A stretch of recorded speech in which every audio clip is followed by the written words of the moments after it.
Good evening, everyone. My name is Tori Como Plowden. I am one of the co-chairs for the 2025-2026 CCWP Council on Concerns of Women Physicians, and I am delighted to be here with you tonight. We have a really exciting webinar where we're going to talk about financial concerns. So often, physicians have not a lot of experience on this topic, have a lot of concerns and a lot of questions that often go unanswered. Sometimes we don't even really know where to start.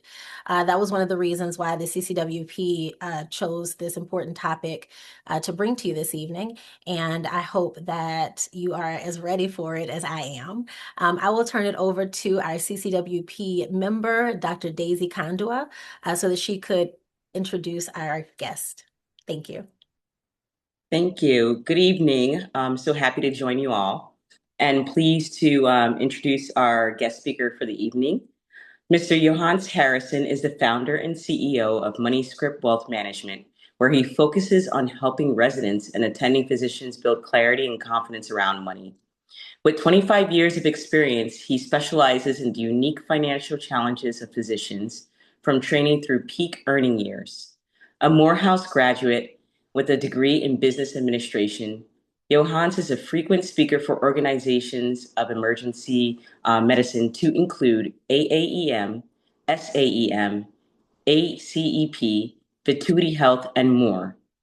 He's featured on more than 150 podcasts and an Investopia Top 100 Financial Advisor and a recipient of the David West Currier Award. Please welcome me in joining Mr. Johannes Harrison. Thank you so much. Happy to be with everyone this evening. As she mentioned, I am a financial advisor, CEO of MoneyScript Wealth Management. And this is something that I get a lot of pleasure from, is bringing financial literacy to individuals like yourself. As it was mentioned earlier in the call, a lot of you that are listening in are highly educated individuals, especially when it comes to things that are fun, like everything from delivering babies to saving my own life. I've had my own run-in with physicians in my lifetime, so I appreciate all the hard work that you do. Unfortunately, many of you did not have a lot of financial education and financial courses while you were matriculating through your high school years and then your undergrad, and then into medical school. We just focused on medicine. And then in residency, you focused on helping the people that you train so hard to be able to assist. So then you start making money, and a lot of you make good money, and not knowing how to properly manage it usually just ends up leads you to a situation of stress or having to work longer than you have to. So today I'm not going to solve everything. I do want this to be an interactive session. There is, if you're on Zoom, as long as you're not driving, please don't do it while driving, but there is a question and answer. So on your Zoom, if you go down to the bottom or click the button to see more, you'll see there's a Q&A box. Feel free to use that Q&A box to put questions in. I'll be looking through it periodically, but also when we get to the end, I want to do nothing but be here just to answer questions that you have. So with that, I have a brief presentation that I want to go through, and this will kind of get the juices flowing so that you're thinking about your finances. And we are going to start with just an overall of what it means for me as a financial advisor in my specialty, which is behavioral financial advice. So behavioral financial advice, there's two main tenets of it. One is that we always want to plan for the certainty of uncertainty. Because we don't know, we make a plan. And then second is the smart money management philosophy. Do you have a smart place to retrieve money when you need it? And I see the questions are coming in already. I like that. Actually, your question, we're going to talk about that. So I like that question. So I'll share that with you a little bit later. With that financial advice, we want to think through values, goals, and behaviors. What are your values? So some of my personal values are family, happiness, and well-being, my education, money, and keeping things simple. Goals that I have: I want to be able to educate my daughter. I want to have a vacation property one day. I want to stay consumer debt free. I want to be financially independent when I'm 55. And I get to check this off: a trip to Europe. My family, we took our first trip to Europe last year. Lots of fun. Can't wait to do it again. So when you have these values and you have these goals, the question you want to ask yourself: are your behaviors in alignment with your goals? So some of the behaviors I may have for saving for my daughter's education is saving into a 529. We'll talk a little bit more about it later. For a vacation property, having a vacation fund and saving for that. For staying consumer debt free? Am I consolidating my debts? Financial independence. Am I using things like a Roth IRA, like a 401k? And for the travel goals, am I saving my Amex points or am I just using them on frivolous things? But this is what I talk about with clients all the time is I say, okay, what are your values? What's important to you? What are your goals? Where do you want to go? And are your behaviors in alignment? If they're not, let's talk about how to get them in alignment, or let's talk about those goals. Is it really a goal or is it just a dream? Let's talk about those values. Do you truly value your education or having your children educated? Or is it just something that sounds cool? So once you can have alignment in those values, goals, and behaviors, what I've found is that you can have a lot more peace of mind and a lot more happiness over time. So today we're going to talk a little bit about the power of interest. And interest has two powers in our life. Number one, you can pay it, credit cards, lines of credit, student loans, etc., or you can earn it. So we're gonna talk a lot about paying interest and earning interest and how to get you into a position where you're earning more interest than you're paying. So we're going to start with a quiz. So for those of you, if you have something, if you're sitting stationary, you have something you can write with, I encourage you to grab your notebook and jot a couple of these answers down so we can go back later as you learn what the right answers are. The first question is, suppose you had $100 in a savings account and the interest rate was 5% per year. After 5 years, how much would you have in the account if you just left the money to grow? So $100 earning 5%, how much you'd have? Take a guess, write it down. The correct answer is you'd have more than $125. It's not just $125, it's more than $125. And that's because of the power of compounding interest, because the 5% you earn in year one, in year two, you're now earning 5% on $105 instead of 5% on just 100. And this applies across your 401ks and IRAs and Roth IRAs. That compounding effect is very powerful. We'll talk more about that later. Next, imagine you had an interest rate on your savings account is 1%, but the inflation rate was 3%. After a year, how much would you be able to buy with the money in your account? Would you be able to buy the same, more, or less? So again, the interest rate is 1%, inflation is 3%.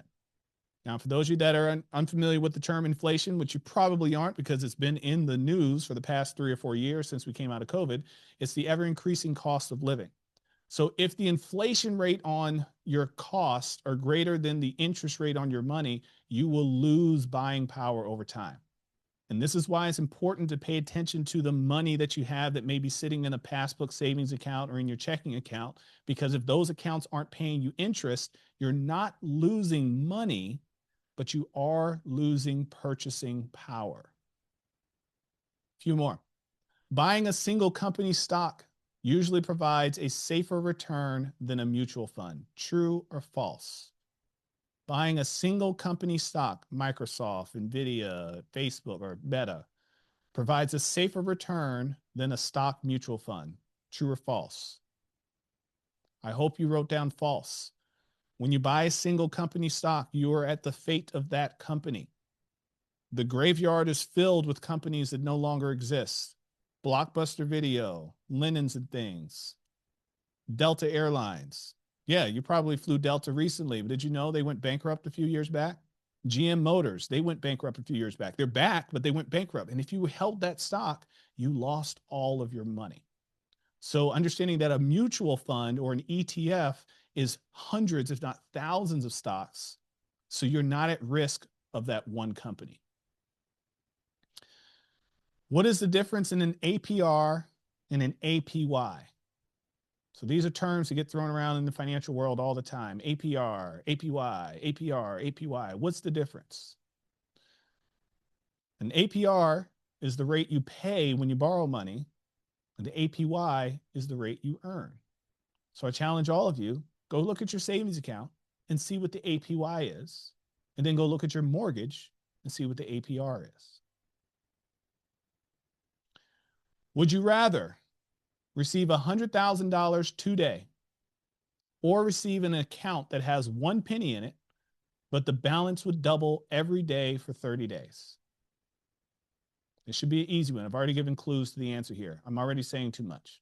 But would you rather receive $100,000 today or an account that has a penny that doubles every day for 30 days?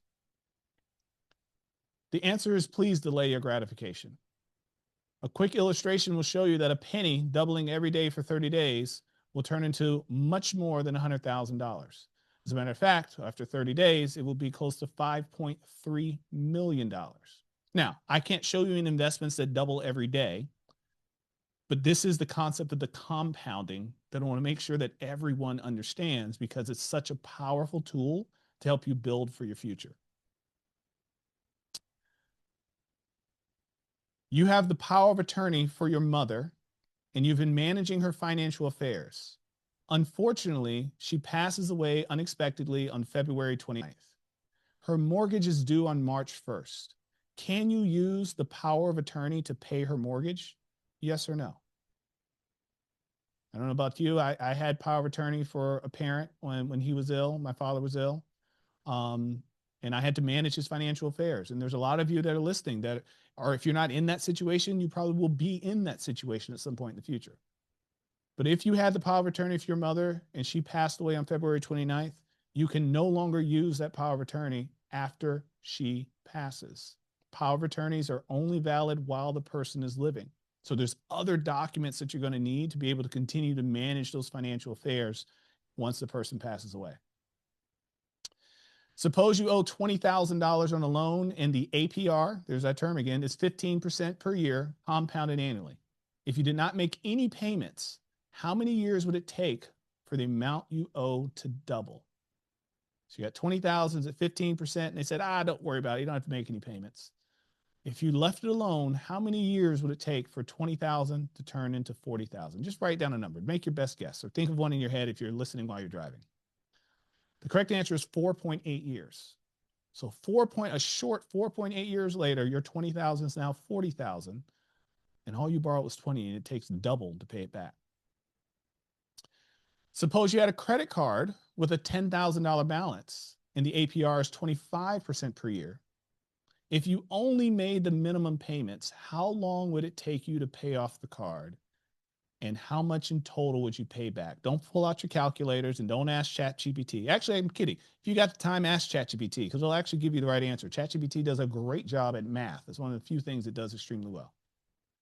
So if you had a $10,000 card with 25% interest, only making minimum payments, which so many of Americans are, it would take 15 years to pay that card back. And in this, just like we said, and saw in the other example, you would pay back twice as much.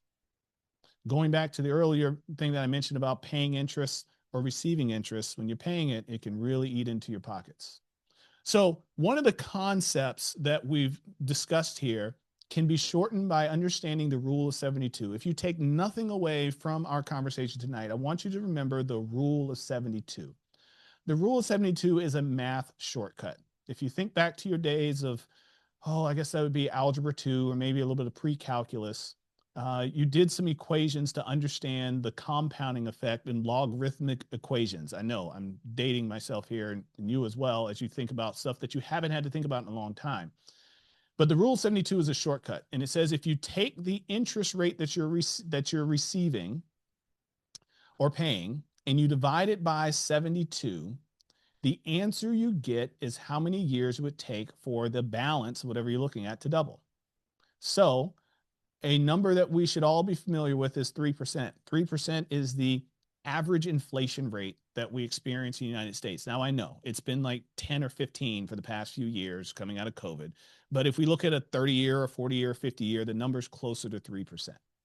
So if we divide 72 by 3, the answer we get is 24. So that means every 24 years on average, prices are doubling. Now, I'll show you a few areas where it's gone up a little bit faster than that.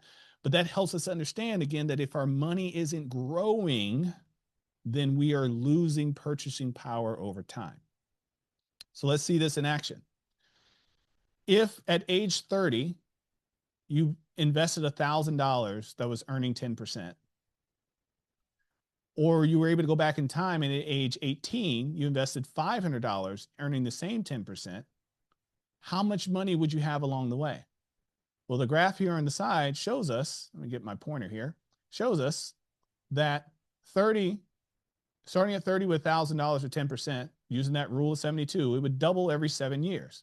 So 1,000 turns into 2, 2 turns into 4, 4 turns into 8, 8 turns into 16 by the time you're 58. But if you were to go back in time with half the money, by the time you're in your late 50s, early 60s, you have a lot more money than when you did in the first scenario. So again, this is the power of compounding returns over time and why it makes more sense to start as early as you can. Same thing is true in debt management. Going back to the credit card, a credit card balance of $1,500 at an 18% rate of return with a $30 payment, you'll pay $1,293 in interest and it'll take you 93 months to pay it off. But if you could find a way to make an extra payment of $20 a month, you're able to pay it off in half the time and pay only 40% of the interest. So again, this is that power of compounding returns and why it makes sense to be able to save and invest as much as you can and to pay down your debts, especially high interest ones, as quickly as you can, or just not have them at all. So in 1997, I was 17 years old. And at 17 years old, there were some things that I liked to spend my money on. One of them is I liked Jordans. If I had bought a pair of Jordans, which I did, I was actually about 18 when I bought my first pair of Jordans. They cost me about $130. I used to have a pager. My pager, when I paid for it, was $330. My pager service was $25 a month. If I wanted to take my friend or girlfriend, whoever, to the movies, it cost me $10 for 2 movie tickets. If a new album came out, it was $16.99 on average for that CD. And I had to be there Tuesday night at midnight if I wanted to get the set. Was it Tuesday night? Wednesday? I don't know. Some night. I remember being at the CD store, the record store, late, trying to get that the brand new CD. My haircuts were $12 and 15 gallons of gas cost me $18.50. Now, I last updated the slide in 2023, so I know the prices may be a little different, but if I were to go and buy the same pair of Jordans, I have this pair there on purpose because it's my favorite pair, the Jordan 13s.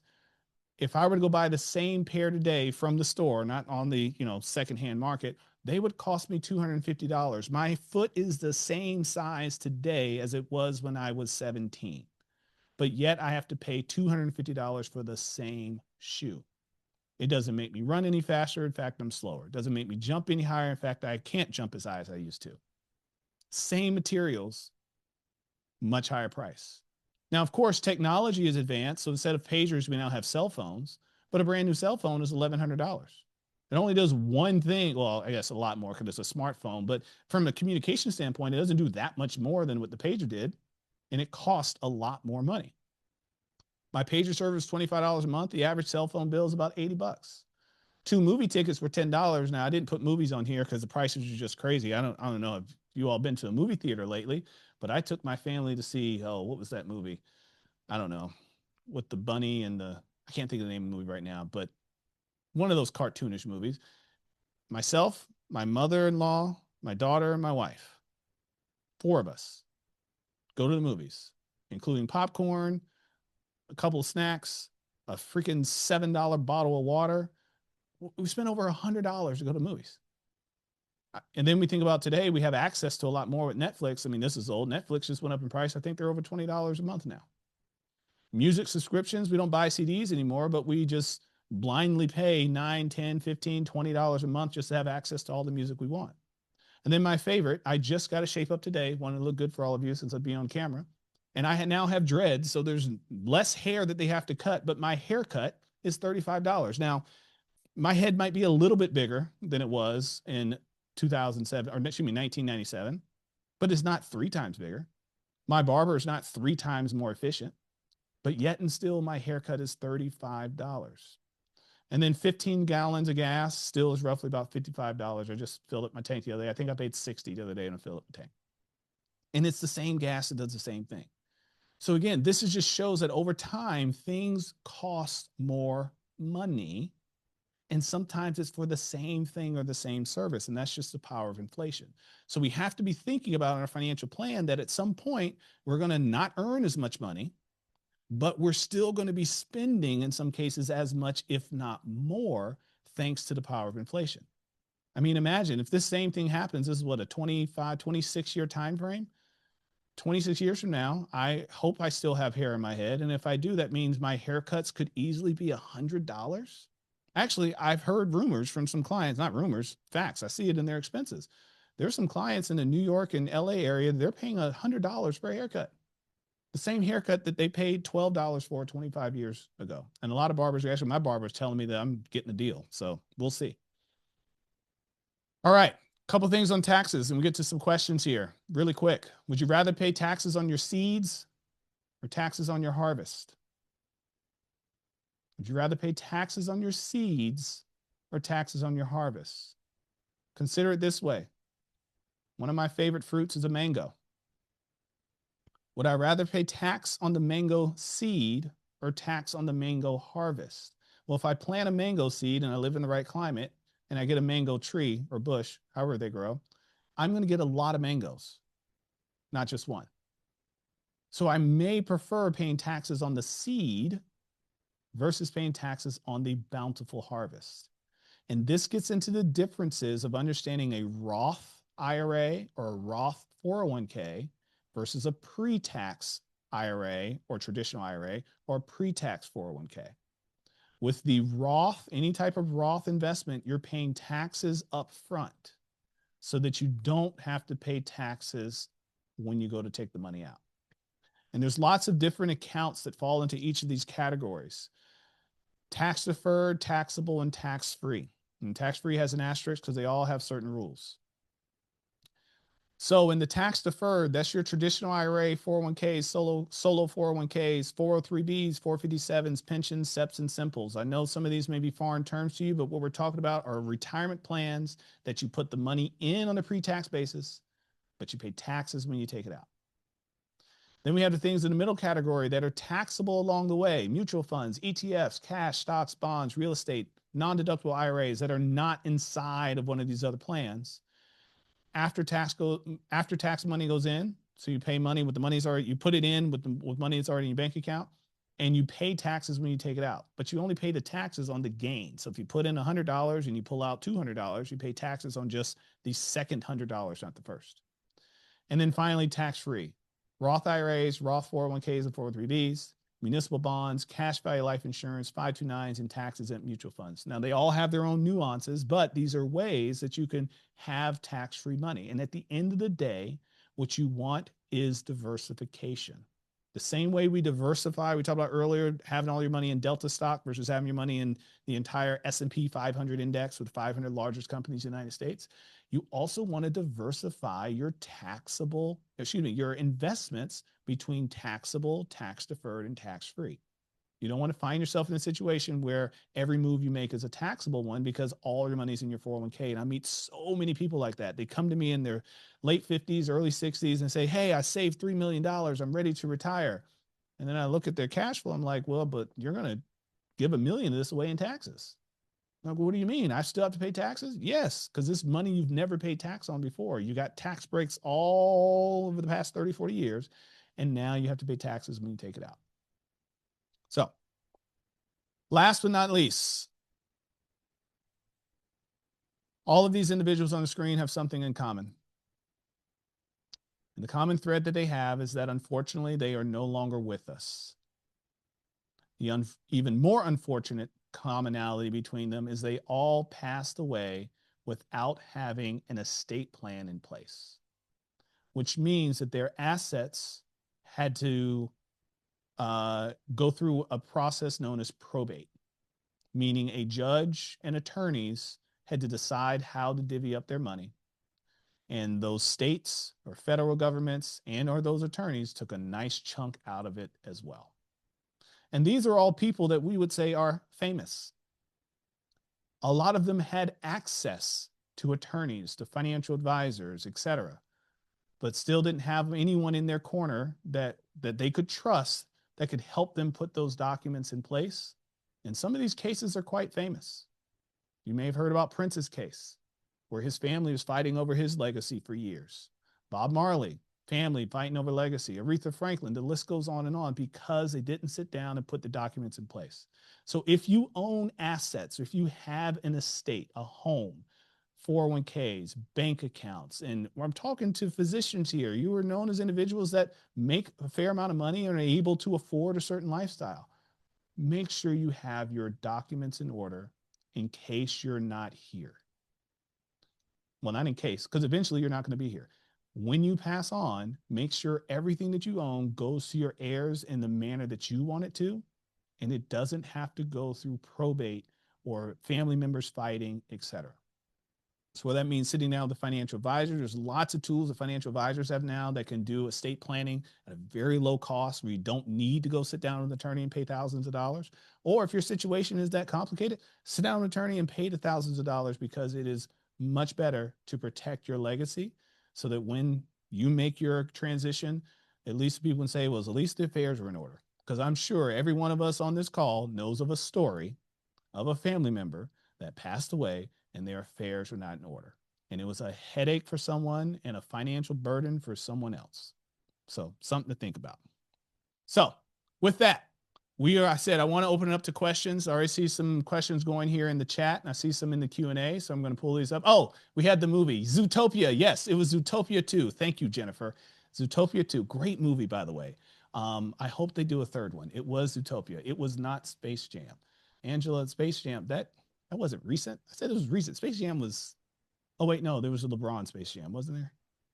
I don't know. I feel like that was during COVID. But yes, it was Zootopia 2. Thank you.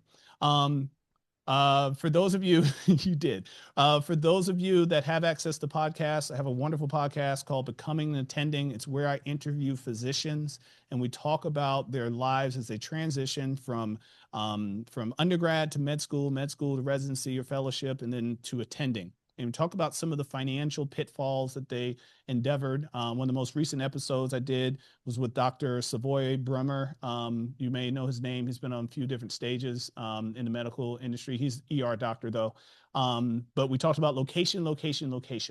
And speaking about the location you go to medical school, the location where you choose to do your residency, and the location you usually end up working. Because I know in the medical career, those could be 3 totally different locations for a lot of you.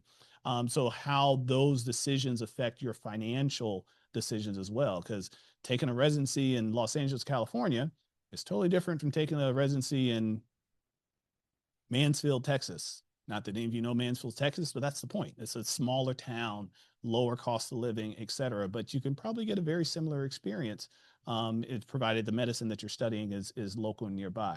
So with that, I want to go to some questions.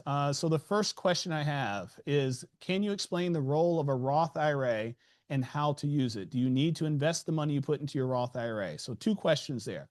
So the role of Roth IRA, I spoke that earlier. That's an account. A Roth IRA is an account where you put after-tax dollars in. It grows tax deferred or tax free if you follow the rules, and you get to take it out tax free. So let's talk about a couple of nuances. Number 1, the money you put into a Roth IRA, known as your basis, the Roth IRA has to be open for at least 5 years before you're allowed to take the basis out.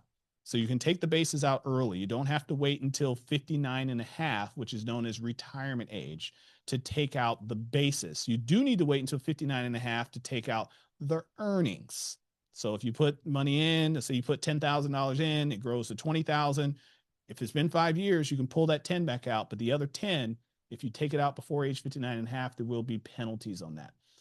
And taxes, penalties and taxes. There are a couple of exceptions to the rule. One is if you're educating yourself, paying for college for yourself or for your spouse or your child. There's also a exception if you're paying for your first home, but that exception is only $10,000. So not a lot of people tend to take advantage of that. So the Roth IRA, you can open it any brokerage custodian. So whether that's Charles Schwab or Fidelity or Vanguard, they all offer Roth IRAs.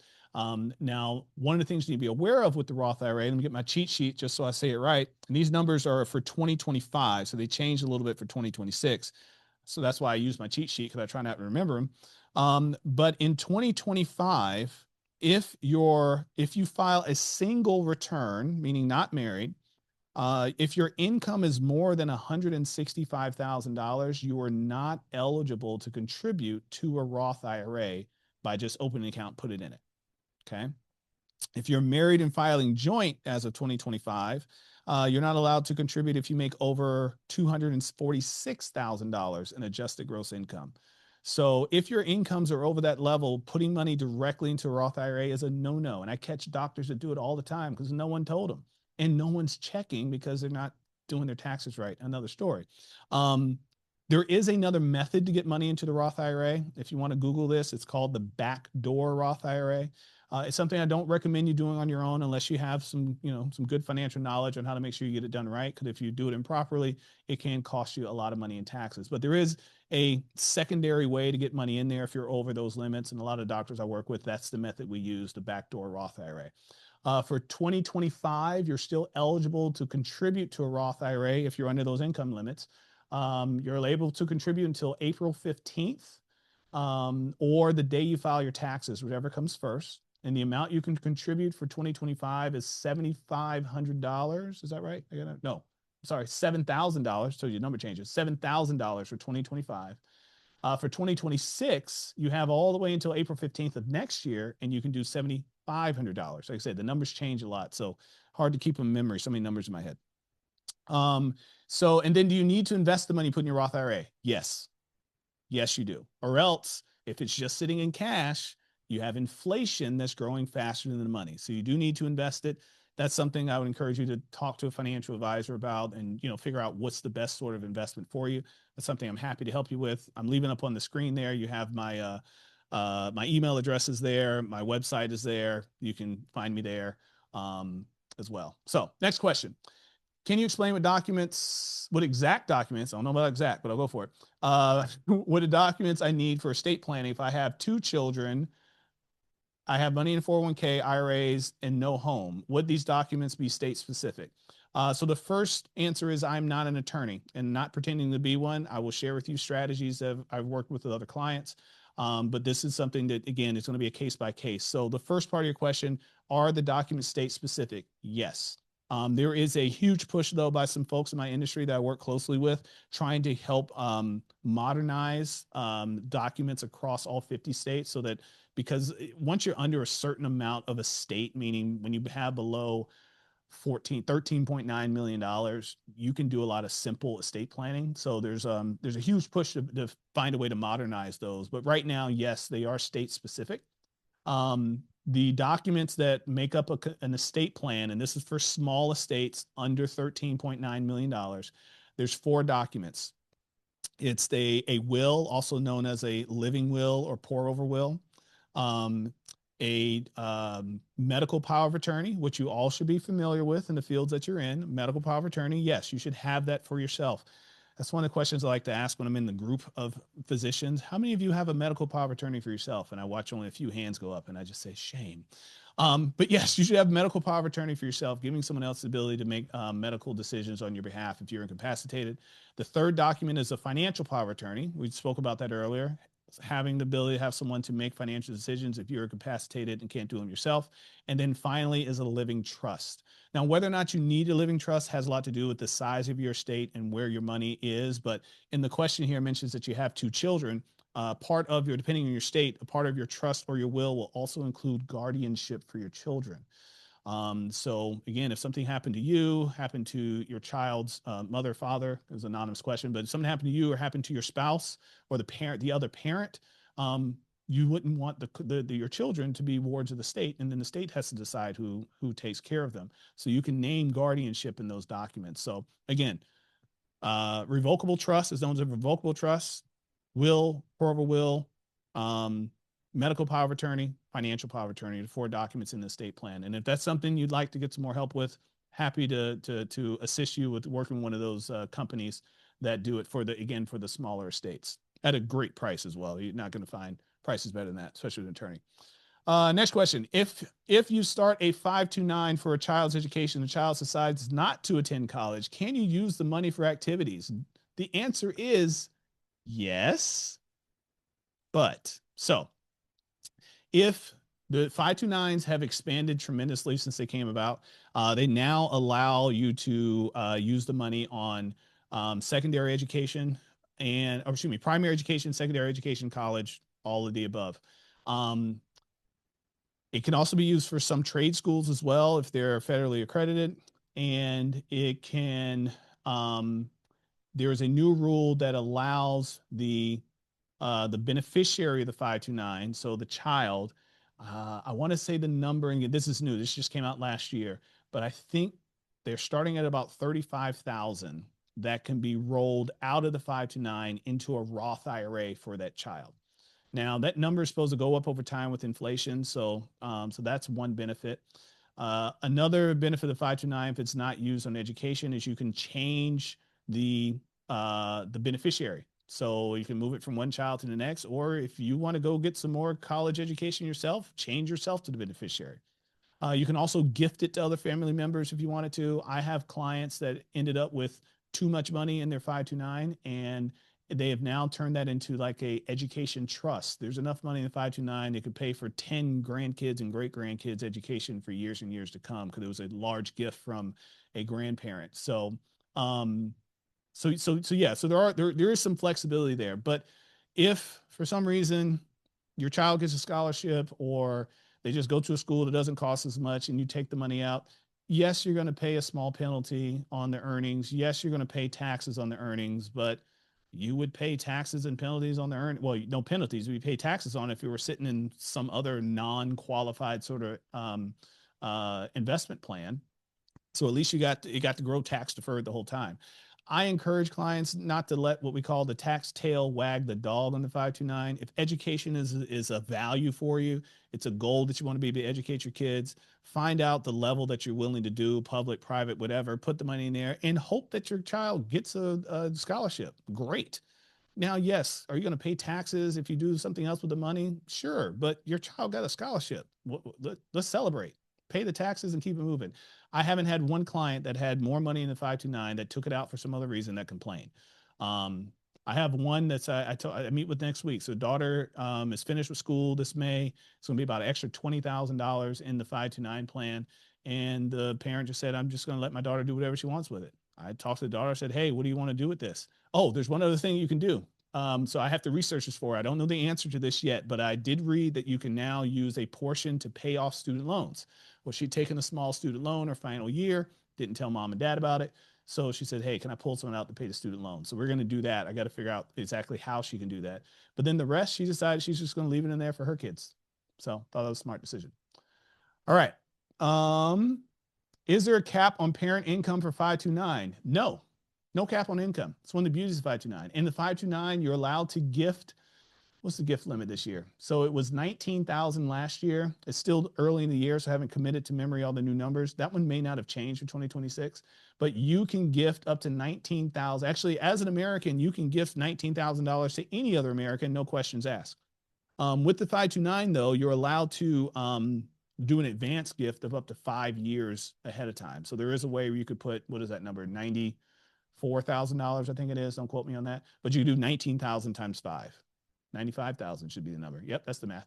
So you can do 95,000 at once, but then you can't make any other gifts for 5 years. I know a lot of grandparents like to do stuff like that. It's also 19,000 per person. So mom can do 19,000, dad can do 19,000, grandma, etc. I'm a huge fan of It Takes a Village. You see my little girl there on the screen.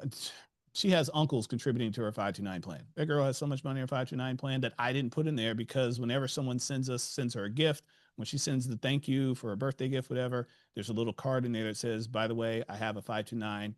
It's a gift that keeps on giving. And they have the coupon. They can go and put money in whenever they want. She's got an uncle.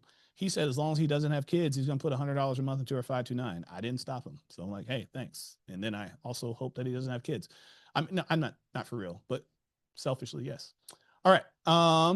How can you reduce a tax burden as a W-2 employee? I feel like I'm paying way too much in taxes. You probably are. As a physician, if you are making more than $150,000 per year and you live in a state that is nice enough to want some of your money too, you are probably in single. If you're single, you're at least in the 24% tax bracket. As you go up to 200, 300, 400, you end up 35% plus state. So in some areas, you're paying 40% taxes, which is not fun. So things to reduce your taxes. Number one, 401k.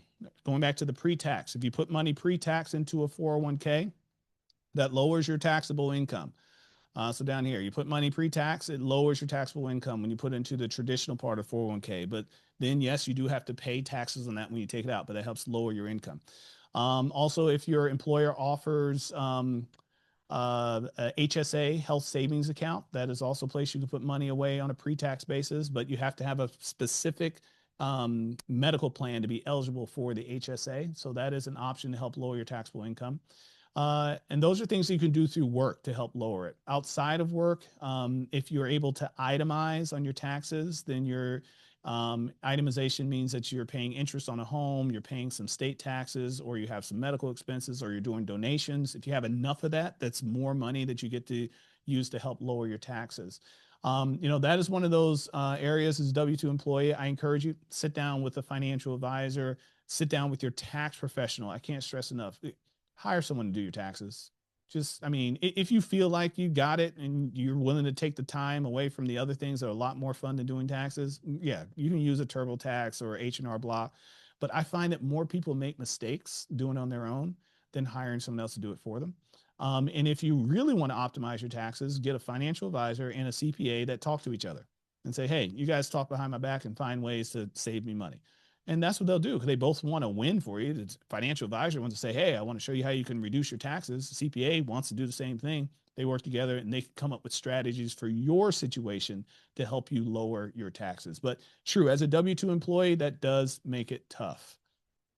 All right. I just saw a bunch of questions disappear. I assume that's because they were answered. Let's see.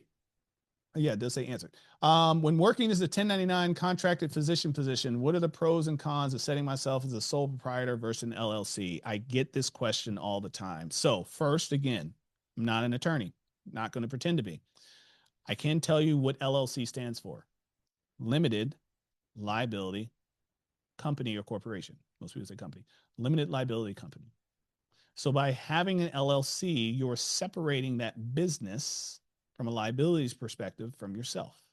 Now, as physicians, of course, you have probably some level of malpractice insurance that helps cover you in the event that somebody wants to come after you in a litigious way. But by having an LLC, you add an additional layer of protection. So that's one. So that's the first reason you should look to get an LLC. Second reason, if you're also employing other people, because then that's only more people that get to sue you because you didn't do something right. When you create an LLC, though, there is a structure by which you can tell the IRS how you want your income to be taxed. And you've probably seen there's videos about this on TikTok and social media all the time, and they over exaggerate it. But it is true that if you structure yourself in what's called an S Corp, you have additional methods that you can pay yourself where you get taxed less. So it's not the format to go into details on it, but yes, there is a way that in order to be able to file as an S Corp, you have to first create an LLC. So if you do that and you follow the rules that have been provided, you can help reduce some of your tax burden. But you just want to be careful when you do that because different states have different rules. And I've seen some clients where they've done that, but then their state is taxing the S Corp as well. So that can kind of undo the savings that are there. So you want to, that is definitely a situation where you want to sit down with a professional, someone like myself or a financial advisor, and you say, hey, here's my last year's tax return. Here's what I expect to happen this year. Can I organize this differently and save some money in taxes? So there's other ancillary benefits that you can set up different types of retirement plans for yourself when you're an entity that aren't available to you when you're a sole proprietor. And then if there is any methods of business continuation, so whatever business you develop is, if you want to, if it's something that you can eventually sell, which doesn't happen a lot in the medical, it depends on the medical practice, but if it's something you can sell in the future or something can be marketed to someone else, or you could have a family member come into the business or even a friend, having an entity just makes that easier because you can't do it. Sole proprietorship dies with you. So if you want something that potentially can live on beyond you, you want to create some sort of corporation. All right. Let's see. I'm going to come back to the Q&A. I'm going to go over to the webinar chat. There were a few questions from our luxurious host. We have, let's see. What to do to build wealth if you no longer qualify to put funds in a Roth IRA? You do qualify. You just have to go through it a different way. It's called the backdoor Roth IRA. That's something I'm happy to show you the strategy on. Again, we can do a whole presentation just on the back door. So you still qualify. Oh, it says question answered. Sorry, I read it. Sorry, got to read. Backdoor author A with a qualified money manager. Yes. How do CPAs and financial advisors get paid? So speaking for the industry, most CPAs are fee for service. So a CPA will say my fees to file your tax returns. If you have a W-2 wage, you have a 1099 wage, you have a house, you have some kids, you have a spouse, etc. These are the tax forms I'll have to file. This is how much it's going to cost you. I have a CPA sent me his list of fees here. And if you are a 1040, meaning you're filing an individual tax return, and you have schedules A, B, and D, won't get into details of that, his fees start at $750. Okay. But if you are also doing a schedule C, meaning you have 1099, then his fees start at $1,500. It's just more forms, more work. So that's how CPAs are paid. Some CPAs will also charge a fee for ongoing advice, where they'll sit with you. They'll not just sit with you when they're filing their taxes, but also sit with you mid-year, do a mid-year review or end of year. And that's just to help reduce the surprises. They're not usually going to be able to change the numbers much because they are what they are, but to be able to say, hey, based on what you're doing this year, be prepared to pay $20,000 next spring. So at least you know you're not caught off guard and you can plan for it. Or a great CPA will say, hey, let's go talk to your financial advisor and see how we can offset this. What other things could we do? As far as how advisors get paid, there's 3 different types of advisors, and it is very important that you understand, for those of you that have an advisor, how your advisor is paid and how they're incentivized on the products they may offer to you.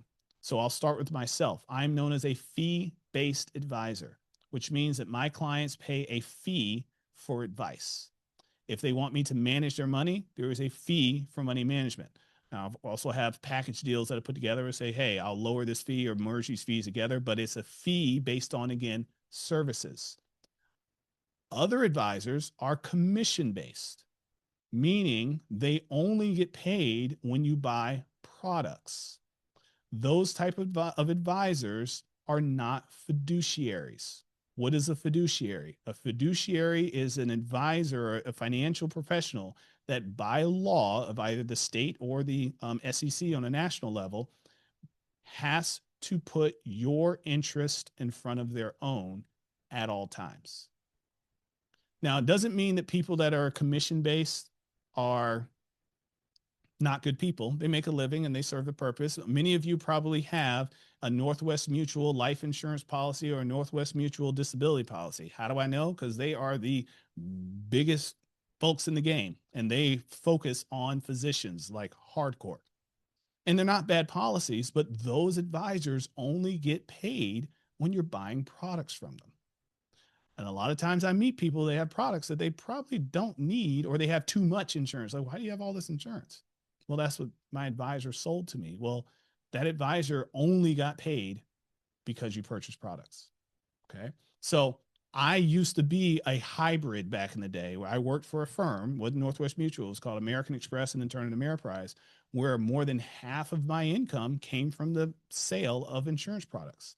And as I matured in my career, I started to look around and say, wait, I knew, I thought I was like, am I doing what's in the best interest for my client in all cases? Or am I listening to my leaders tell me you have to sell more of this product? And that's what led me to say, I want to be a fiduciary. I want to be a registered investment advisor and not be beholden to any of these companies that say you have to sell these products. And again, I'm not saying that they're bad products, because they're not. It's just more often than not, I found that they're oversold and misunderstood by both the advisor and the client, and therefore wind up being sometimes a waste of money. So to answer the question short, you have fee only advisors or fee based advisors, which, because I get 2 different types of fees, investment and planning, or you have commission, or you have people that are all of the above. So I encourage you, if you're working with a financial planner, just ask them, how are you paid? And are you a fiduciary? If they stutter on the fiduciary question, I encourage you to find a fiduciary.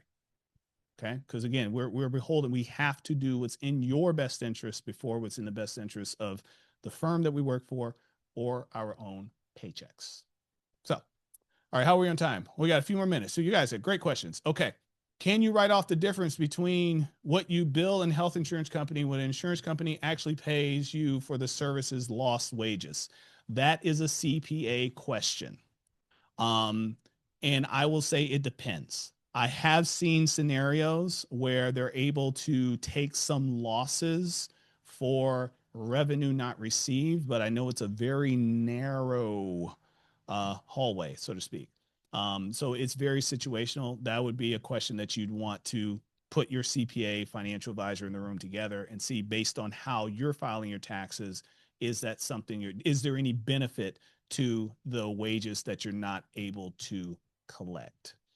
But great question. All right. We got time for at least one more. There's one Let's more in see. the chat that kind of goes back Oh, to choosing between a financial advisor and a CPA, and which one you'd start off with first. both. So yeah, they serve different purposes. So as a financial, I'm not a CPA, so I refer to my clients other CPAs. Like, here's a CPA you can work with. And so I think that you need both, especially as you get up in the upper tax brackets and your situation becomes more complicated. You're best if you have both, and you're even better if they talk to each other. And just know, I mean, with a financial advisor, you may just come to a financial advisor just to get some advice. Say, hey, I have some clients that pay me for 2 hours.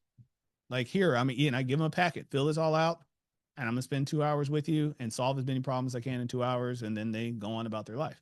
But I have others that are on a more consultative, I'm gonna be able to call you whenever I want type basis. So I think that you should find a way in your financial situation so that you can have both. Because at the end of the day, at the end of the day, they shouldn't cost you real money.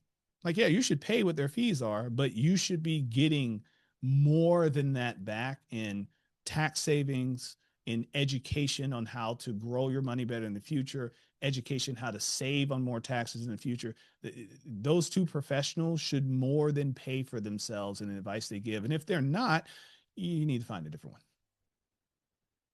Sorry to be so callous about that, but as you can see, I've been at this a little bit.